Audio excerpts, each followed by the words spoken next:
जय हिंद साथियों, आप सभी का स्वागत है अपने YouTube channel SSDS education research centre पर। तो आज के इस सेशन में हम लोग बात करेंगे आरआरबी टेक्नीशियन एग्ज़ाम का फुल जो क्वेश्चन पेपर है, क्योंकि साथियों आपका जो एग्ज़ाम आरआरबी टेक्नीशियन की जो शिफ्ट जो है उस शिफ्ट में अभी कुछ घंटे बाकी हों या कुछ दिन बाकी हों, तो मैं कहूँगा कि इस वीडियो को शुरू से अंत तक ज़रूर आप लोग देखेंगे, क्योंकि इस वीडियो में मैंने हर एक चीज़ को कंप्लीट की है, चाहे वो विज्ञान हो, चाहे करंट अफेयर हो, चाहे रीजनिंग हो। तो सब कुछ देखिए साथियों, आज की ये वीडियो एक कंप्लीट संपूर्ण सिलेबस का रिवीजन करवाने वाली है। तो पहला सवाल आपकी स्क्रीन पर है, कह रहा है कि परमाणु सिद्धांत के आविष्कारक साथियों कौन थे। तो आपको याद रखना है साथियों, जॉन डाल्टन परमाणु के आविष्कारक थे। अगला देखिए कि पलायन वेग निम्नलिखित में से किस पर निर्भर नहीं होता है। तो अगर मैं आपसे कहूं कि किस किस पर निर्भर होता है, तो यहां पर आपको साथियों याद रखना है, सार्वभौमिक गुरुत्वाकर्षण स्थिरांक पर निर्भर करता है, वस्तु के द्रव्यमान पर निर्भर करता है, बट पृथ्वी की त्रिज्या पर निर्भर नहीं करता है। आंसर आपका ऑप्शन नंबर सी के साथ जाएगा। अगला सवाल देखिए, कहा जा रहा है कि आधुनिक आवर्त सारणी में एक जिग जैग रेखा किसको अलग करती है। तो किसको साथियों अलग करती है, मैं कहूँगा धातुओं से गैर अधातुओं को अलग करती है। तो इसलिए सही जवाब आपका ऑप्शन नंबर ए हो जाएगा। अगला देखिए, एक पिंड द्वारा दूसरे पिंड पर उसके द्रव्यमानों के गुण द्वारा लगाया गया बल होता है। चुंबकीय बल, मैं कहूँगा नहीं। विद्युत बल, नहीं। इसको साथियों गुरुत्वीय बल बोला जाता है। क्वेश्चन बहुत इंपॉर्टेंट है साथियों, आप लोग याद रखेंगे कि एक पिंड द्वारा दूसरे पिंड पर उसके द्रव्यमान द्वारा जो द्रव्यमानों के गुण के द्वारा जो बल लगाया जाता है उसको गुरुत्वीय बल बोला जाता है। अगला सवाल देखिए ठोस पदार्थ का गुण जिसमें द्रव अवस्था में जाए बिना पदार्थ को सीधे गैसीय अवस्था में बदल दिया जाता है, उसको क्या बोला जाता है। तो साथियों उसको ऊर्ध्वपातन बोला जाता है। ये क्वेश्चन साथियों कई बार आपके एग्जाम में पूछा जा चुका है, और आप लोग ध्यान रखेंगे कि ठोस पदार्थ का गुण इसमें द्रव अवस्था में जाए बिना सीधे गैसीय अवस्था में बदल जाए उसको ऊर्ध्वपातन प्रक्रिया कहा जाता है। अगला सवाल आपकी स्क्रीन पर बोला जा रहा है कि लाफिंग गैस क्या होती है। तो नाइट्रस ऑक्साइड जो होती है, तो ये आपकी लाफिंग गैस होती है। तो यहाँ पर बी नंबर राइट होता है। साथियों यहाँ पर मैं आपको बता देना चाहता हूँ कि आरआरबी टेक्नीशियन जो आपका एग्ज़ाम है, अगर आप अपने एग्ज़ाम से कुछ दिन पहले अपने ये वीडियो वॉच कर रहे हैं, तो मैं जो ये लेक्चर आपको प्रोवाइड कराता रहता हूं, तो इनको सरसरी निगाहों से देखते हुए चले जाना है, क्योंकि इसमें आरआरबी टेक्नीशियन के इसमें आपको हर एक शिफ्ट के मॉडल पेपर के आधार पर क्वेश्चन आपको कराए जा रहे हैं। इसमें जीएस कवर है, रीजनिंग कवर है और मैथ कवर है, और उसके अलावा साथियों साइंस के कुछ इंपॉर्टेंट क्वेश्चन दिए जा रहे हैं। मैं कहूँगा यहाँ से बहुत सारे क्वेश्चंस आपको देखने को मिलेंगे, और करंट अफेयर के इंपॉर्टेंट क्वेश्चन दिए जा रहे हैं। तो ये सारी चीज़ें आपको सिर्फ वॉच करना है, देन आफ्टर आपको सेंटर पर पहुँचना है। आप देखेंगे कि यहाँ पर आपको बहुत सारा बेनिफिट आपको होने वाला है। तो आई होप आप लोग इतना काम करके ही अपने एग्जाम को देने जाएंगे। तो आइए देखते हैं अपने क्वेश्चन पर। अगर कुछ घंटे आपके एग्जाम में बाकी हैं, तो सरसरी निगाहों में आप लोग देख कर आप लोग 2x पे लगा कर देख के चले जाना। चलिए अब बात करते हैं साथियों इस सवाल की। पूछा जा रहा है साथियों कि यहाँ पर महासागर कि पृथ्वी की सतह का कितने प्रतिशत भाग को कवर करता है। तो साथियों 71% भाग को कवर करता है, जिनका आंसर ऑप्शन नंबर बी था वो आपका राइट, डी था वो राइट है। अगला सवाल आपकी स्क्रीन पर है, और फटाफट बता देंगे कि इस सवाल का जवाब यहाँ पर क्या होगा। कह रहा कि वस्तु का भार पृथ्वी पर 6000 न्यूटन है। एक तरीके से बात करें कि चांद की सतह पर उसका भार साथियों क्या हो सकता है। बस इतनी सी बात आपको बताना है कि क्या होगा इसका सही जवाब। तो बताइए यहाँ पर क्या हो सकता है। तो कुछ नहीं साथियों, यहाँ पर अगर 6000 है ना, जैसे कि मान लीजिए कि वस्तु का भार पृथ्वी पर इतना न्यूटन है, मान लीजिए कि 6000 है, चांद की सतह पर आपको इसकी जो गुणा है ये किससे करना है, 1/6 से गुणा करना होता है। अगर आप 1/6 से इसकी गुणा करते हैं तो यहाँ पर 1000 न्यूटन आपका आ जाता है। तो ऐसा आपका साथियों कहाँ पर हो जाता है, तो आंसर नंबर डी आपका राइट आंसर हो जाता है। ये आई होप आपको समझ में आया होगा। अगला क्वेश्चन आपकी स्क्रीन पर कह रहा है कि कौन सा प्रदूषण मनुष्य में इटाई रोग का कारण है। देखिए यहाँ पर आपका कैडमियम प्रदूषण जो होता है ये आपका राइट आंसर हो जाता है, ऑप्शन नंबर बी। तो आई होप आपको ये भी सवाल जो है आया होगा समझ में। अब साथियों यहाँ पर जो भी करंट अफेयर के इंपॉर्टेंट क्वेश्चन 2024 के जिनके आने की पूरी संभावनाएं हैं उन सभी क्वेश्चंस को हम लोग देखेंगे। कह रहा कि भारत में 2024 में कौन सी नई रक्षा प्रणाली विकसित की है। मतलब कि यह मैं कहूँगा कि यहाँ पर एंटी सैटेलाइट मिसाइल जो होती है, ये आंसर आपको सहजता के लिए आपके यहाँ पर नीचे टाइप करवा दिया हूँ।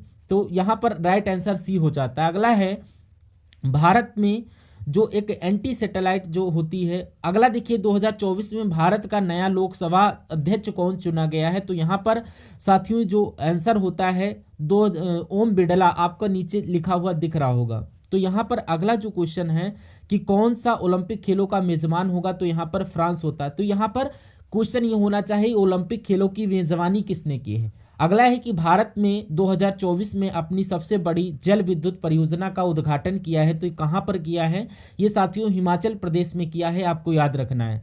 उसके बाद देखिए कि किसने 2024 का पहले भारत अंतर्राष्ट्रीय फिल्म महोत्सव का उद्घाटन किया है। तो इसमें आपने देखा होगा कि नरेंद्र मोदी जी ने 2024 का पहले भारत अंतर्राष्ट्रीय फिल्म महोत्सव का उद्घाटन किया है। और 2024 के भारतीय जो अतिथि जो थे वो यहाँ पर फ्रांस के राष्ट्रपति जो इनुमिनियल मैक्रो थे, यहाँ पर भारतीय गणतंत्र दिवस के थे।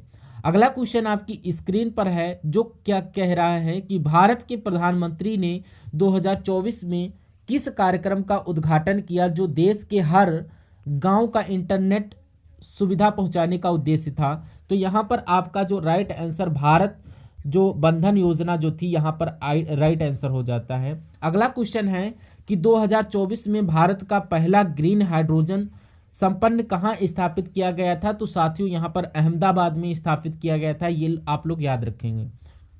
उसके बाद देखिए कि हाल ही में किस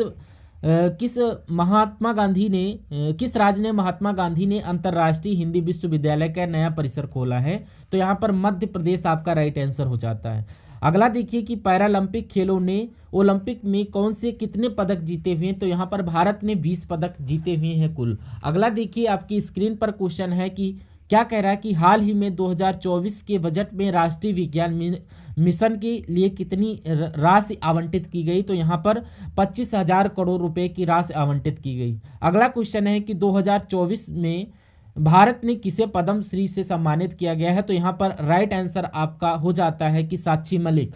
यहाँ पर साक्षी मलिक जो है इनको पद्म श्री से सम्मानित किया गया है 2024 में। अगला क्वेश्चन आपकी स्क्रीन पर कह रहा कि हरित भारत मिशन किसके द्वारा 2024 में लॉन्च किया गया है। तो यहाँ पर भूपेंद्र यादव के द्वारा लॉन्च किया गया है। आंसर आपका ऑप्शन नंबर बी के साथ जाएगा। अगला है कि विश्व आर्थिक मंच की बैठक कहाँ पर आयोजित की गई है। तो ये साथियों दावोस में आयोजित की गई है। उसके बाद देखिए 2024 में भारत के साथ मुक्त व्यापार समझौता पर किसने हस्ताक्षर किए हैं। तो यहाँ पर भारत के साथ ऑस्ट्रेलिया ने हस्ताक्षर किए हैं, एक तरीके से साइन किए हैं। राइट आंसर आपका ऑप्शन नंबर सी हो जाएगा। अगला है कि भारत ने किसे राष्ट्रपति की ओर से सर्वोच्च नागरिक सम्मान यानी कि भारत रत्न दिया है। तो यहाँ पर लता मंगेशकर यहाँ पर राइट आंसर हो जाता है।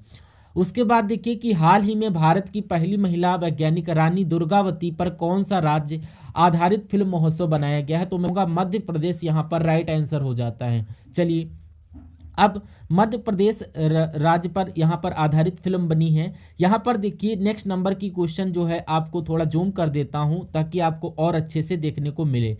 तो यहाँ पर अगर यहाँ पर मैं बात करूँ कि 2024 के भारत में किस राज्य ने किसान कल्याण योजना के तहत 10,000 करोड़ का पैकेज घोषित किया है। तो ये काम साथियों मध्य प्रदेश ने किया है। मध्य प्रदेश ने किसान कल्याण योजना के तहत 10,000 करोड़ का पैकेज घोषित किया है। और 2024 ने भारत ने किस प्रकार की स्मार्ट सिटी परियोजना के तहत 50,000 करोड़ का निवेश किया है। तो मैं कहूँगा यातायात प्रबंधन और स्मार्ट जो सड़कें होती हैं उसने किया है।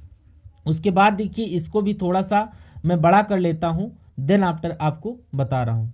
देखिए ये यहाँ पर अब बात करें हम लोग साथियों कि क्या है यहाँ पर कि 2024 में किस भारतीय खिलाड़ी ने क्रिकेट के इतिहास में सबसे तेज 10,000 रन पूरे किए हैं। तो ये काम विराट कोहली ने किया है। नेशनल ग्रीन ट्रिब्यूनल ने किस राज्य ने प्रदूषण के कारण लगाए गए 100 करोड़ कि जुर्माने की सज़ा दी गई है साथियों। दिल्ली की अगर मैं बात करूं तो दिल्ली में ऐसा हुआ है। उसके बाद देखिए नेक्स्ट नंबर के जो सवाल है इसको भी देख लीजिए साथियों, क्या कह रहा है क्वेश्चन, इसको भी थोड़ा सा जूम कर लेते हैं हम लोग।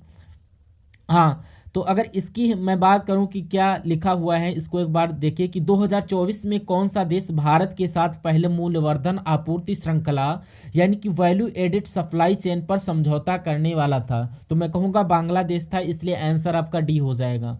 और स्मार्ट एग्रीकल्चर के किस भारतीय ने ऑर्गेनिक कृषि प्रणाली की स्थापना की है, तो ये काम हिमाचल प्रदेश ने किया है।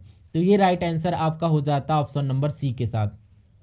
अगला क्वेश्चन आपकी स्क्रीन पर है जो कह रहा है रीजनिंग के क्वेश्चन आपकी कंप्लीट चलने वाले हैं, इसके बाद मैथ के क्वेश्चन देखेंगे। तो यहाँ पर साथियों आपसे पूछा जा रहा है, पहले तो यहाँ पर बताया गया है कि जैसे चित्रकारी का संबंध कागज़ से है वैसे ड्राइविंग का संबंध कैसे होगा, सड़क से, ड्राइवर से, स्टीयरिंग से या साथियों पहिए से। तो चित्रकारी कहाँ पर की जाती है, तो साथियों कागज़ पर की जाती है। तो ड्राइविंग कहाँ पर की जाती है साथियों, जो सड़क पर, ड्राइविंग पर, स्टीयरिंग पर। तो ड्राइविंग मैं कहूँगा सड़क पर की जाती है, आंसर आपका ऑप्शन नंबर ए हो जाएगा। उसके बाद देखिए अगला सवाल आपकी स्क्रीन पर आपसे पूछा जा रहा है साथियों कि TURNIP से WXUQLS बन गया है, उसी प्रकार ORANGE से RUDQJH बन गया है। तो आपको बताना है कि GRAPES से क्या बन पाएगा, कौन सा ऑप्शन यहाँ पर राइट आंसर हो जाता है। तो सबसे पहले आपको यहाँ पर देखना है कि T20 पर होता है, W23 पर होता है, यानी कि यहाँ पर 30 बढ़ाया गया है। उसी प्रकार U21 पर होता है और X24 पर होता है, 3 फिर बढ़ाया गया है। R18 पर होता है, U21 पर होता है, तो यहाँ पर भी 3 बढ़ाया गया है। तो 3 बढ़ाने वाला क्रम चल रहा है। तो मैं कहूँगा यहाँ से n से क्यों हो रहा है, मतलब कि 3 बढ़ाने वाला क्रम चल रहा है। तो यहाँ पर भी आप देखेंगे तो वही 3 बढ़ाने का क्रम चल रहा है। तो जी में साथियों अगर 3 प्लस करेंगे तो जी 7 पर होता है और 10 पर होता है जे। तो जे यहाँ पर आ जाता है, तो जे एक तो यहाँ पर है और एक यहाँ पर है। तो R18 पर होता है और 18 में 3 प्लस करेंगे तो यू आ जाएगा और डी हो जाता है, और पी यहाँ पर 3 प्लस करेंगे तो एस आ जाएगा, ई से एच हो जाएगा और फिर एच हो जाएगा और वी हो जाएगा। तो ऐसा कौन से ऑप्शन में लिखा हुआ है, ऑप्शन नंबर डी में लिखा हुआ है, ये आपका राइट आंसर हो जाता है, बिल्कुल करेक्ट आंसर हो जाता है। बहुत बढ़िया, वेरी गुड क्लास। अगला सवाल आपकी स्क्रीन पर, ये सवाल को देखिए और मुझे बताइए कि आपका राइट आंसर क्या हो जाता है। कथन आपके सामने है कि साथियों यहाँ पर बताया जा रहा है कि कथन आपके सामने है और निष्कर्ष आपके सामने है। तो आपको बताना कौन सा राइट आंसर हो सकता है। तो यहाँ पर देखिए क्या कह रहा है कि सभी मेटल सॉलिड हैं। तो साथियों यहाँ पर यह क्या हो गया कि सभी ये मेटल जो हो गए, ये जो मेटल हैं ये सॉलिड हैं, और ये सभी मेटल क्या हो गए हैं, सभी मेटल सॉलिड हैं। चलिए इतनी बात क्लियर है। अब कुछ सॉलिड कंडक्ट हैं, मतलब कि कुछ सॉलिड जो हैं आपके कंडक्ट हैं, कुछ सॉलिड आपके कंडक्ट हो जाएंगे, ये बात भी बिल्कुल क्लियर है। अब कोई कंडक्टर काला नहीं है, तो जो कंडक्टर है यहाँ पर कोई काला नहीं, मतलब कि कोई कंडक्टर यहाँ पर काला नहीं, यानी आपको निष्कर्ष को देखना और बताना है कि कौन सा निष्कर्ष यहाँ पर सही लग रहा है। तो यहाँ पर कुछ मेटल जो कंडक्ट नहीं है, जो कंडक्टर नहीं है, या कुछ सॉलिड कंडक्टर है, तो यह सही हो जाता है या गलत हो जाता है। अब कोई सॉलिड काला नहीं है, ये भी गलत हो जाएगा। क्यों? क्योंकि यहाँ पर नेगेटिव हो गया है। अब नेगेटिव है तो यहाँ पर बिल्कुल नेगेटिव आ सकता है, लेकिन अब ऐसा है तो वाकई में ऐसा नहीं है। तो कोई सॉलिड काला नहीं है, तो सॉलिड कहाँ पर है, तो सॉलिड काला नहीं है, तो इसके बारे में हमें कोई संबंध पता नहीं है। हमें संबंध ये दिया गया है कि कोई कंडक्ट काला नहीं, यानी कि कोई सॉलिड काला है या नहीं है, जिसकी हमें जानकारी नहीं होती है वो भी आपका गलत ही माना जाता है। तो सभी कंडक्ट सॉलिड हैं, तो सॉलिड कैसे हो सकते हैं सभी कंडक्ट? हाँ, कुछ कंडक्ट सॉलिड हैं, लेकिन क्या ये गलत हो जाएगा कि सभी कंडक्ट सॉलिड थोड़ी ना है? तो मैं कहूँगा कि कोई भी निष्कर्ष यहाँ पर सही नहीं है। और ऐसा कहाँ पर लिखा हुआ है? ऐसा आपके ऑप्शन नंबर ए में लिखा हुआ है, और जिनका आंसर ऑप्शन नंबर ए के साथ है तो आंसर आपका बिल्कुल करेक्ट है। बहुत बढ़िया सवाल आपके स्क्रीन पर आ चुका है और आपसे क्या पूछा जा रहा है देखिए और आपसे बताइए। कह रहा है कि कौन सा शब्द दूसरे शब्द से संबंधित नहीं है? इंच, आउंट और सेंटीमीटर, यार्ड। मतलब कि यहाँ पर संबंधित नहीं है। इंच से हम लोग क्या करते हैं, तो लंबाई से आप इंच से लंबाई चेक करते हैं, मतलब कि इतनी लंबाई इतने इंच में होनी चाहिए। अगर आउस की बात करें हम लोग, तो आउस से हम लोग क्या करते हैं, आउस से हम लोग वेट को कैलकुलेट करते हैं, यानी कि वजन को तौलते हैं। सेंटीमीटर से भी लंबाई साथियों चेक कर सकते हैं, और यार्ड की जो बात करें तो इससे लंबाई और क्षेत्रफल दोनों चेक कर सकते हैं। तो मैं कहूँगा कि सबसे अलग जो यहाँ पर है बी वाला है, क्योंकि 3 से लंबाई भी चेक कर सकते हैं और आउंस से वजन को चेक किया जाता है। तो इस प्रकार आपका राइट आंसर जो जाएगा वो किस ऑप्शन के साथ जाएगा? ऑप्शन नंबर बी के साथ जाएगा। अगला सवाल आपकी स्क्रीन पर देखिए और बताइए कि सही जवाब आपका क्या होगा। देखिए क्या कह रहा है कि समा सुनीता की एकमात्र बहन है। तो सुनीता के पति की, मान लीजिए कि ये सुनीता हो जाएंगी और ये सुनीता हो जाएंगी, और सुनीता की एकमात्र बहन है जिनका नाम है समा, और ये समा हो गई। तो कह रहा है कि सुनीता की पति की सास का एक पुत्र है, यानी कि सुनीता के पति मान लीजिए ये हो गए और ये इनकी सास, मतलब कि इनकी सास इनकी माँ ही होंगी और इनकी सुनीता की माँ होंगी। तो सुनीता की ये माता जी हो गई और सुनीता की पति की सास हो गई। और उसके बाद क्या कह रहा है कि सुनीता के पति की सास का एक पुत्र श्याम है, और इनका एक भाई भी है जिनका नाम है श्याम। तो यानी कि ये जो माता जी के 2 बेटियां हैं समा और सुनीतिया, और इनका बेटा है जो कि है श्याम। इतनी बात क्लियर है। यानी कि जिनकी पुत्री भूमिका है, यानी कि श्याम की पुत्री भूमिका है, जिनका नाम क्या लिखा हुआ है यहाँ पर? भूमिका नाम इनकी बेटी का नाम है। तो ये भी बात क्लियर हो गई। उसके बाद कह रहा है कि सुनीता के पुत्र अभिजीत का भूमिका से क्या संबंध है? मतलब कि सुनीता का पुत्र है जिसका नाम है अभिजीत, और सुनीता के पुत्र अभिजीत का भूमिका से क्या संबंध है? तो अभिजीत ये भूमिका को क्या कहेगा? तो ये इनकी मम्मी है, मम्मी के भाई की बेटी कौन होती है? आपकी मामा की बेटी आपकी कौन होती है? तो मैं कहूँगा कजिन होती है। तो कजिन ऐसा ऑप्शन नंबर ए में लिखा हुआ है। तो आपका ये बिल्कुल करेक्ट आंसर हो जाता है। उसके बाद देखिए कि कह रहा है यदि मेज को ओवन कहा जाए और ओवन को चाकू कहा जाए और चाकू को टोस्टर कहा जाए और टोस्टर को फ्रिज कहा जाए, तो इनमें से किसका उपयोग केक को बेक करने में, पकाने में किया जाता है? तो मतलब केक को बेक करने में अगर हम ओवन का इस्तेमाल करते हैं तो ओवन को क्या बोला गया है? यहाँ पर चाकू बोला गया है। तो यहाँ पर चाकू आपका राइट आंसर हो जाता है। ऐसा भी सवाल आपसे पूछा जाता है। अब अगले नंबर का सवाल आपके स्क्रीन पर है और इस सवाल को देखिए और मुझे बताइए कि यहाँ पर आपका राइट आंसर क्या हो सकता है और किस आंसर के साथ जा सकता है। तो चलिए देखते हैं क्या है। यहाँ पर बात करते हैं कि एक व्यक्ति की ओर इशारा करते हुए एक महिला ने कहा, क्या उसकी माँ मेरी माँ की इकलौती पुत्री है?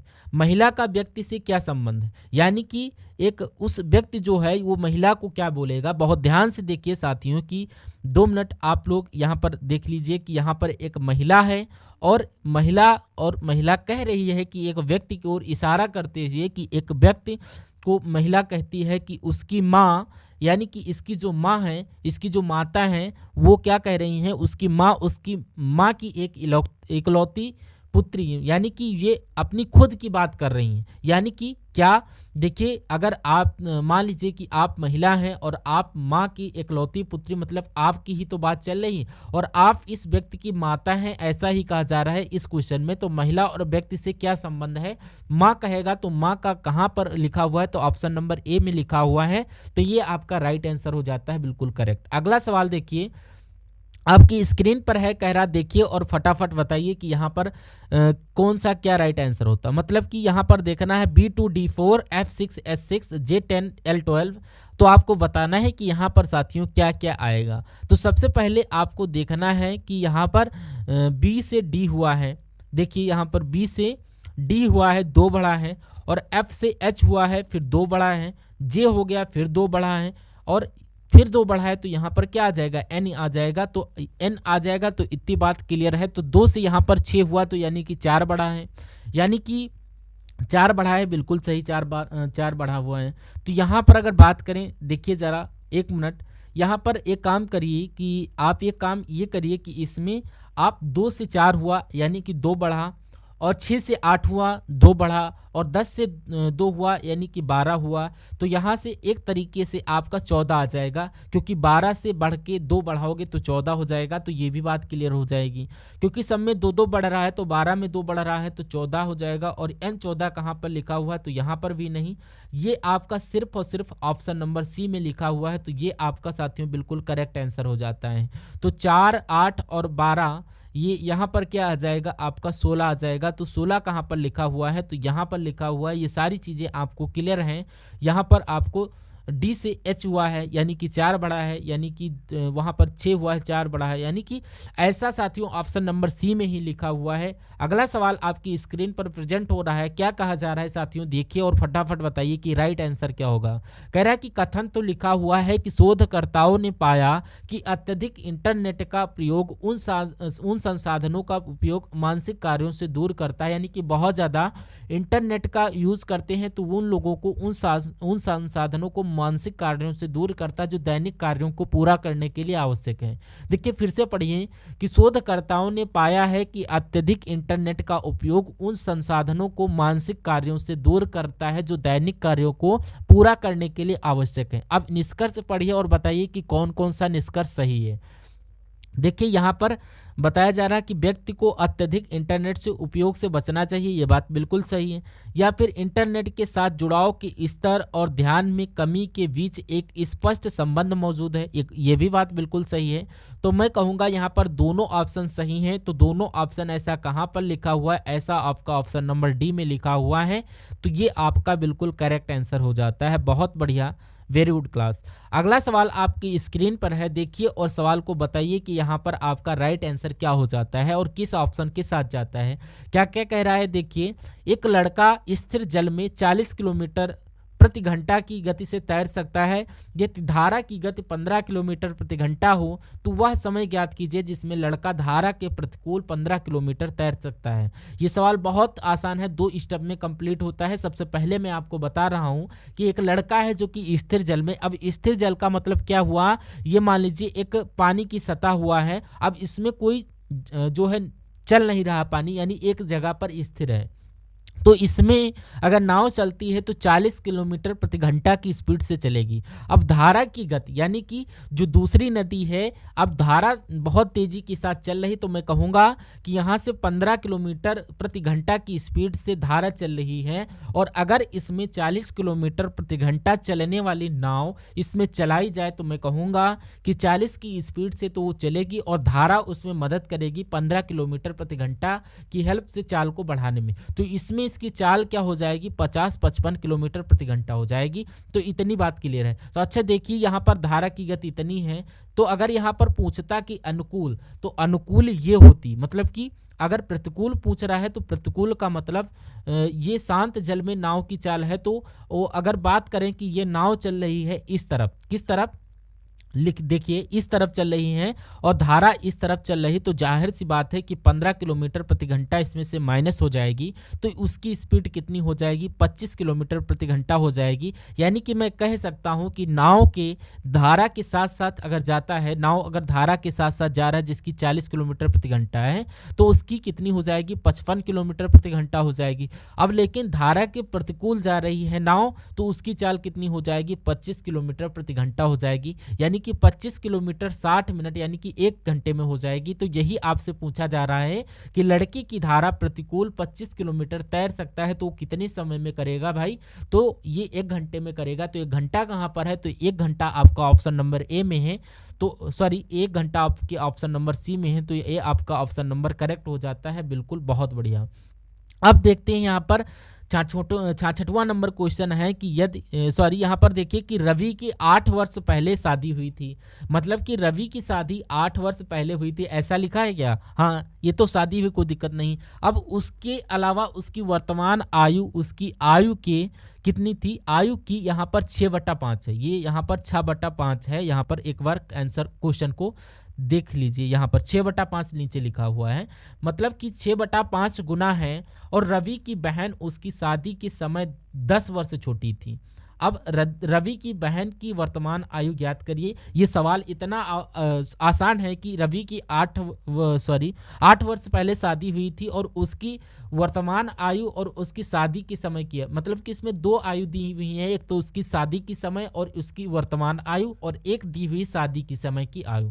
तो शादी वाली आयु दी गई है, बटा में शादी वाली आयु दी गई है। तो यानी कि यहाँ पर क्या बताया जा रहा है कि 6/5 है। तो यहाँ पर अगर मान लीजिए यहाँ पर इक्वल करके 6x मान लेते हैं, और अगर उसकी अभी की आयु जो है 6x है और शादी की आयु उसकी 5x है, मतलब कि वहाँ पर कितने वर्ष पहले शादी हुई थी, तो यहाँ पर 8 वर्ष यहाँ पर बोला जा रहा पहले शादी हुई। तो x बराबर मैं मान लेता हूँ कि 8 हो जाता है कि 8 वर्ष पहले ही उसकी शादी हुई थी। तो यहाँ पर 6x की अगर वैल्यू निकालते हैं तो यहाँ पर क्या हो जाएगा, 6 गुणा 8 मतलब कि, और 5 गुणा 8 निकाल लेते हैं तो यहाँ पर क्या हो जाता है, वर्तमान आयु कितनी हो जाएगी, तो यहाँ पर 8 छंग 48 हो जाएगी, 5 अठी 40, यानी कि अभी जो उसकी वर्तमान आयु यानी 48 वर्ष है और शादी उसकी 40 वर्ष में हुई थी। तो जाहिर सी बात 8 वर्ष पहले हुई थी, यहाँ पर भी वही बताया गया। अब बोला जा रहा है कि रवि की बहन उसकी शादी से 10 वर्ष छोटी थी। तो यहाँ पर रवि की बहन थी, जब रवि की शादी हुई थी 40 वर्ष की, तो वहाँ पर उसकी 10 वर्ष छोटी थी, तो यानी कि उसकी बहन 30 वर्ष हुई होगी। तो 30 वर्ष यहाँ पर, अब क्या हुआ, 8 वर्ष बीत चुके हैं, तो अब उसकी उम्र कितनी हो गई होगी, 38 वर्ष। तो यहाँ पर रवि की बहन की वर्तमान आयु यहाँ पर 38 वर्ष यानी कि 38 वर्ष हुई। तो 38 वर्ष आपके कौन से ऑप्शन में लिखा हुआ है, मैं कहूँगा ये ऑप्शन नंबर सी में लिखा हुआ है, ये बिल्कुल करेक्ट आंसर आपका हो जाता है। अब अगला क्वेश्चन आपकी स्क्रीन पर प्रेजेंट हो रहा है, कह रहा है क्या, अब यहाँ पर आपको देखना है किसी विशिष्ट दुकान में लगभग लागत का। अब यहाँ पर आपको इस लाइन का मतलब समझ लेना होगा। अब उसके बाद लिखा हुआ है कि यदि लागत में 20% की वृद्धि होती है और विक्रय मूल्य स्थिर रहता है। अब आप लागत को आप क्रय मूल्य मान लीजिए। अब क्रय मूल्य का मतलब ये हुआ कि खरीदा गया मूल्य, मतलब कि जैसे कि आपने कोई चीज़ खरीदी है तो और वहाँ पर वो मूल्य हो गया, और विक्रय का मतलब ये हुआ कि कोई वस्तु बेची है। तो आपको लाभ को प्रतिशत में बदलना है, यहाँ पर क्रय मूल्य नहीं, यहाँ पर विक्रय मूल्य होना चाहिए, क्योंकि ये आपसे पूछा जा रहा है। तो अब मैं आपसे बिल्कुल स्टार्टिंग से बता रहा हूँ कि किसी विशिष्ट दुकान में लाभ, क्या यहाँ पर लाभ की अगर बात करें तो किसी विशिष्ट दुकान में लाभ जो है ये लागत का 380% है। यानी कि अब देखिए यहाँ पर लागत का है तो यहाँ पर लागत लिख लेते हैं, क्या लिख लेते हैं, का मतलब होता है गुणा, और 380% यानी कि 80/100 आ जाएगा।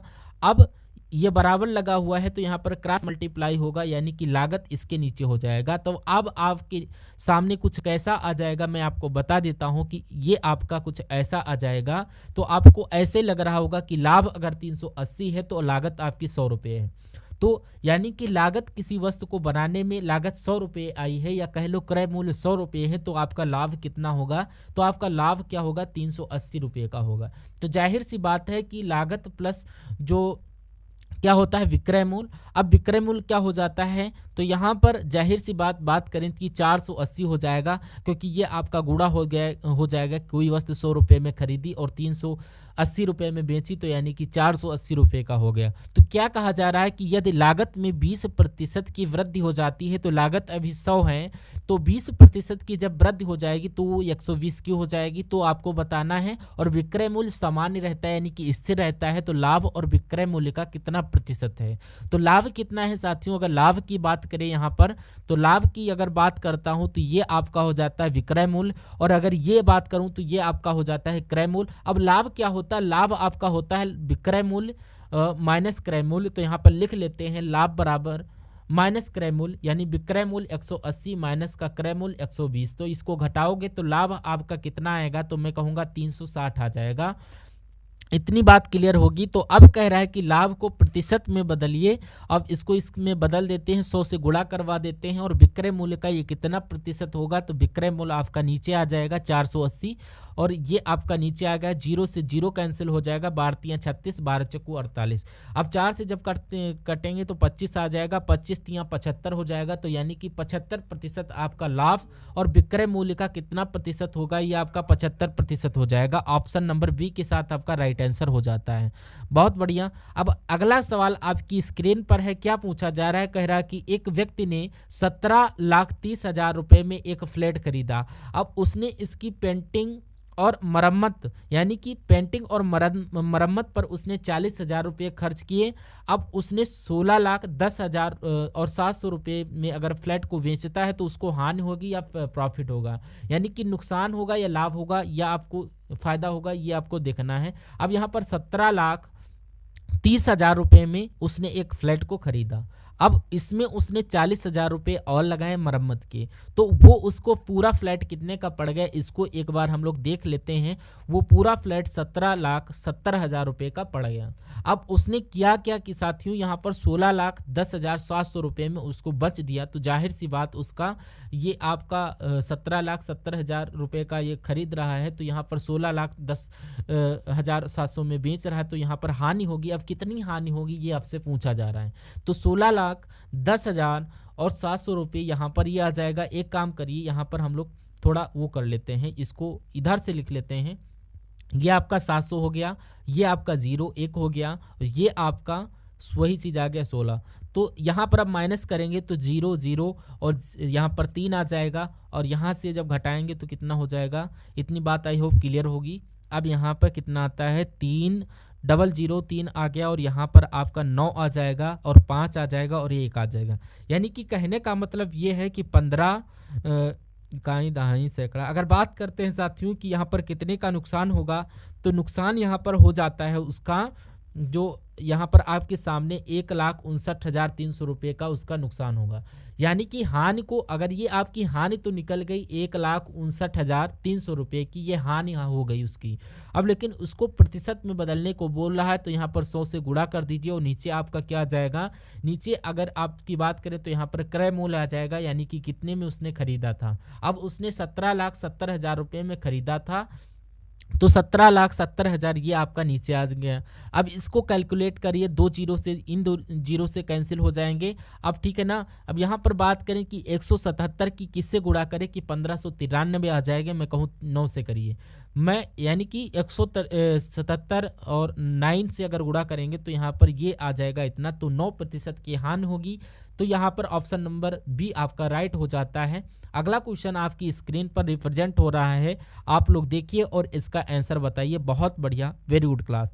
और साथियों, अगर आपने इस वीडियो को अभी तक लाइक नहीं किया है तो मैं रिक्वेस्ट करूंगा वीडियो को लाइक करिए, और चैनल पर नए हैं तो प्लीज़ चैनल को भी ज़रूर सब्सक्राइब कर लीजिए। अब चलिए नेक्स्ट नंबर का सवाल देख लेते हैं। बहुत अच्छा सवाल है, बहुत शानदार सवाल है। कह रहा है कि 3 लोग हैं। कितने लोग हैं? 3 लोग हैं। अब बोला जा रहा है एक्स है, वाई है, जेड है, एक ये साझेदारी में प्रवेश करते हैं। इसको थोड़ा सा जूम कर लेता हूं ताकि और तुमको अच्छे से दिखे।